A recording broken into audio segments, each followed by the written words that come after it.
Et si le plan de notre suture numérique était caché, depuis toujours, dans l'un des plus anciens motifs mathématiques qui soit?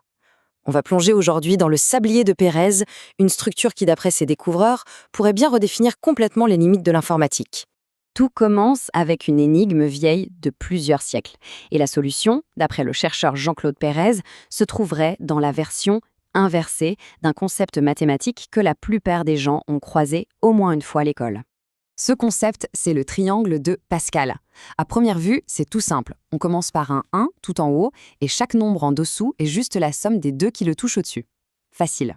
Mais cette simplicité, elle est incroyablement trompeuse.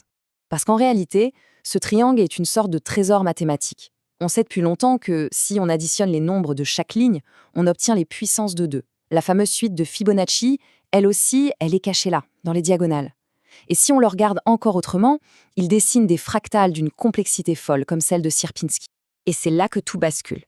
L'idée de génie, c'est de se demander « et si ce n'était que la moitié de l'histoire? Et si, à l'opposé de ce monde construit sur l'addition, il existait un univers miroir, une sorte d'antimatière numérique, construite sur le principe exactement inverse, la soustraction ?» Voilà le concept central. On a donc 2 hémisphères. L'hémisphère nord, c'est notre bon vieux triangle de Pascal, basé sur l'addition, un monde qu'on pourrait qualifier de matière. Et puis, il y a l'hémisphère sud, son reflet, son jumeau, généré par la soustraction. Et les deux ensemble, ils forment une toute nouvelle structure, le sablier. Bon, maintenant qu'on a la forme globale, il est temps d'aller voir ce qui se cache à l'intérieur. Parce que c'est en étudiant ce sablier de plus près qu'on découvre des propriétés mathématiques qui sont, pour le moins, extraordinaires. D'après les recherches de Pérez, ce ne sont pas juste 1 ou 2 curiosités. Non, c'est tout un système de 6 principes fondamentaux qui émergeraient. On y parle d'une symétrie parfaite, de l'apparition de nouvelles suites de nombres. Bref, on n'est pas face à des coïncidences, mais à une structure qui semble avoir une cohérence mathématique très très profonde. Et le plus fort, c'est qu'on peut le voir. Ce n'est pas juste théorique. De la même manière que pour le triangle de Pascal, si on suit les diagonales de cet hémisphère d'antimatière, on voit apparaître des suites de nombres bien connus. Mais ici, il s'agit d'une version étendue de Fibonacci et surtout de la suite de Lichtenberg. Et cette suite de Lichtenberg, attention, ce n'est pas un détail pour passionner, c'est peut-être la clé de tout. Son apparition ici, de manière si naturelle, apporterait la toute première preuve géométrique à une conjecture mathématique vieille de plus de 250 ans. C'est une affirmation énorme qui, si elle était validée par la communauté scientifique, donnerait un poids considérable à toute cette découverte. Alors on a des maths pures, une vieille conjecture qui serait résolue, c'est déjà impressionnant, mais l'histoire ne s'arrête pas là, loin de là, parce que ce sablier est aussi présenté comme un véritable plan de construction pour une révolution technologique majeure. L'idée est de passer de l'abstraction à la pratique. On prend cette structure du sablier et on s'en sert comme d'un plan d'architecture pour un ordinateur quantique. Chaque point du sablier pourrait représenter un qubit et les liens entre eux suivraient cette géométrie si particulière et si stable. Et ça ne serait pas qu'une belle idée sur le papier. Apparemment, des simulations ont été faites. En utilisant la symétrie parfaite entre les deux hémisphères pour un encodage spécial, dit en double rail, les résultats seraient spectaculaires. Regardons les chiffres. Après 100 opérations quantiques, les méthodes actuelles plafonnent à 0,63 ou 0,81 pour les meilleures. Avec l'architecture du sablier, on monterait à 0,92. La différence est énorme. Ce chiffre de 0,92, ça représente un gain de fidélité de près de 30% dans la mémoire quantique. Ça peut sembler abstrait, mais dans le monde du quantique, où le plus grand ennemi est la perte d'information, la décohérence, un tel bond est tout simplement un pas de géant. Et comme si ça ne suffisait pas, les applications potentielles ne s'arrêteraient même pas à l'informatique quantique. Cette géométrie unique pourrait, en théorie, aller encore plus loin et révolutionner la sécurité de nos données et même l'intelligence artificielle. Là, on entre dans un domaine qui sonne presque comme de la science-fiction.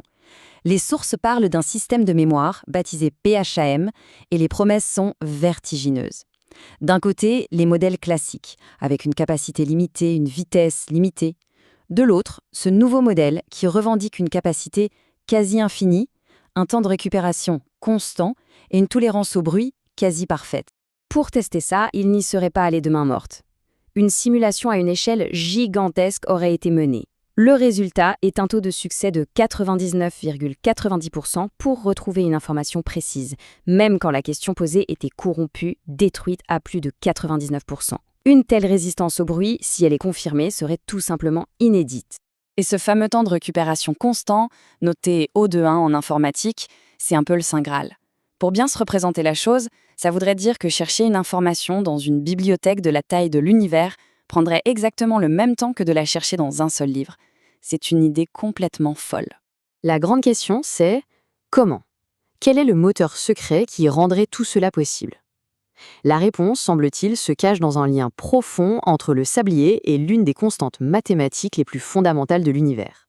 Johannes Kepler disait « Là où il y a de la matière, il y a de la géométrie ». Et c'est un peu l'idée ici. Le sablier ne serait pas une invention humaine, mais la découverte d'une géométrie fondamentale, d'une règle du jeu cachée de notre réalité. Et cette règle du jeu, ce lien qui unifie tout, ce serait une vieille connaissance, le nombre d'or. C'est lui qui gouvernerait toute la structure du sablier, et d'un seul coup, il relierait le triangle de Pascal, la suite de Fibonacci, et même des principes de la physique quantique. Tout ça réuni en un seul et même objet mathématique. Il y a cette citation de Jean-Claude Pérez qui résume parfaitement le changement de perspective. Le sable ne tombe plus, il calcule. Le sablier, qui a toujours été le symbole du temps qui passe, de la perte, deviendrait ici un symbole de calcul, de création d'informations. On reste donc avec cette question absolument fascinante. Si cette structure est bien ce qu'elle prétend être, alors le plan de la prochaine grande révolution informatique n'a pas été inventé dans un laboratoire. Il aurait été découvert, caché depuis la nuit des temps, sous nos yeux, dans la simple et profonde beauté des nombres.